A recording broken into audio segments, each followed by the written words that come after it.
Arraignment ng aktres at negosyanteng si Neri Naik hindi natuloy. Inioro sa January 2025 ang arraignmento pagbasa ng saktal sa dating aktres at negosyante na si Neri Naik kaugnay sa kasong paglabag sa Securities Regulation Code RA 8799.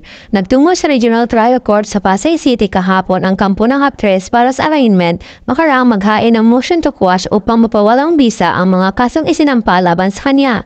Iniorong naman ng korte sa January 9 ang pagbasa ng sakdal dahil kinakailangan pa magsumite ng kanilang komento ang Prosecution at Securities and Exchange Commission ukol sa nasabing motion na inihain ng kampo ng aktres.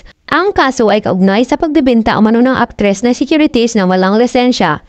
Ayon sa paliwanag ni SAC Director Philbert Catalino Flores III, naging endorser ang aktres ng Dermacare ng kumpanyang Beyond Skincare Solution.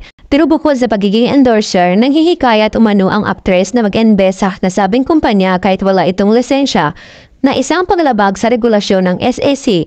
Aabot sa 1.7 milyon ang nirekomendang piyansa para sa 14 counts of security regulations violation na inasinampa laban sa aktres. Samantala wala pang balita kung kailan ang arraignment ng aktres para sa kasong estapa at syndicated estapa na isang non-bailable offense.